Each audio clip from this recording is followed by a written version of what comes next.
എല്ലാവർക്കും നമസ്കാരം. വിലക്കയറ്റത്തിനെതിരെ CPM സമരത്തിലേക്ക്. കേരളത്തിലെ നിത്യോപയോഗ സാധനങ്ങൾക്ക് വില കൂടിയതുകൊണ്ട് സാധാരണക്കാർക്ക് ജീവിക്കാൻ പറ്റുന്നില്ല. സർക്കാർ സാധനങ്ങളുടെ വിലക്കയറ്റം നിയന്ത്രിക്കുന്നില്ല. അതിനെതിരെ CPM സമരത്തിലേക്ക്.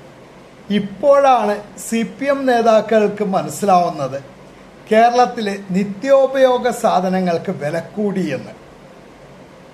കഴിഞ്ഞ 10 വർഷമായിട്ടും ഈ CPMന്റെ സമുന്നതരായ നേതാക്കന്മാർക്ക് ഇത് അറിയില്ലായിരുന്നു. ചിലവർക്ക് ഫ്രീ ആയിട്ട് നെയ്മീനും ബദാമും മിൽക്കും എല്ലാം കിട്ടിയിരുന്നു. വേറെ ചിലവർ സാധനങ്ങൾ വാങ്ങുന്നതിൻ്റെ ബില്ല് സംസ്ഥാന സർക്കാരിൻ്റെ ട്രഷറിയിൽ നിന്നായിരുന്നു പോയിരുന്നത്.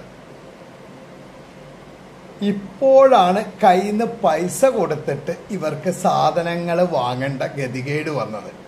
അപ്പോഴാണ് അവർക്ക് മനസ്സിലായത് 10 വർഷം മുമ്പുള്ള വിലയല്ല കേരളത്തിലെ നിത്യോപയോഗ സാധനങ്ങൾക്ക് ഇപ്പോഴുള്ളത്. ഭയങ്കരമായിട്ട് വില കൂടിയിരിക്കണം.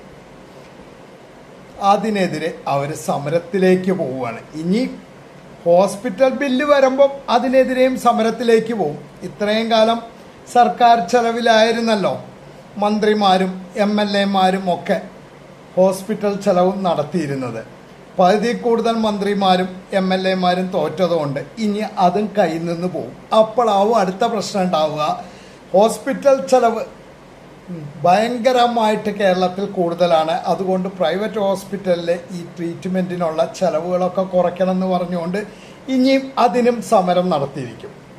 പ്രിയപ്പെട്ട സഖാക്കളെ, 10 വർഷമായിട്ട് നിങ്ങൾ ഭരിച്ചുകൊണ്ടിരുന്നു കഴിഞ്ഞപ്പോൾ ഇത് തന്നെയായിരുന്നു കേരളത്തിലെ സ്ഥിതി.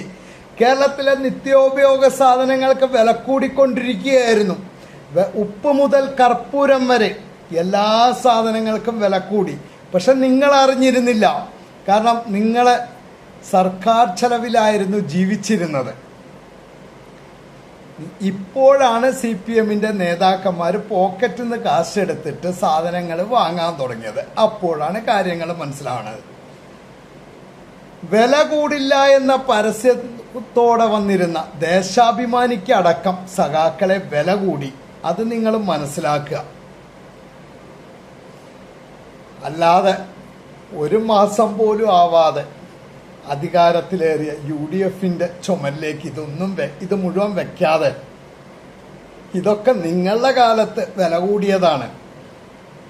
ആകെ UDF വന്നിട്ട് ഇപ്പം വില കൂടിയത് എന്തിനാന്ന് ചോദിച്ചു കഴിഞ്ഞാൽ മിൽമ പാലിന് മാത്രമേ ഉള്ളൂ. ലിറ്ററിന് 4 രൂപ കൂട്ടിയിട്ടുണ്ട്. അതില്ല എന്ന് പറയണില്ല. അവർ ലിറ്ററിന് 4 രൂപ കൂട്ടിയിട്ടുണ്ട്. ബാക്കി എല്ലാ സാധനങ്ങളുടെയും വില നിങ്ങളുടെ കാലത്ത് കൂടിയതാ. വീട്ടുകാരമായാലും ശരി, രജിസ്ട്രേഷൻ ഫീസായാലും ശരി, ബസ് ചാർജ് ആയാലും ശരി, സാധനങ്ങളുടെ റേറ്റ് ആയാലും ശരി, എല്ലാം കഴിഞ്ഞ 10 വർഷമായിട്ട് LDF ഭരിച്ചപ്പോൾ കൂടിയതാണ്.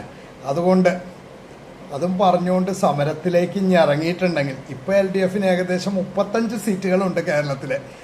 ഈ അടുത്ത ഇലക്ഷനിലേക്ക് വരുമ്പോഴത്തേക്ക് അതും കൂടി ജനങ്ങളെ ഇല്ലാതെയാക്കൂട്ടോ. കാര്യം പറഞ്ഞേക്കാം. നമസ്കാരം.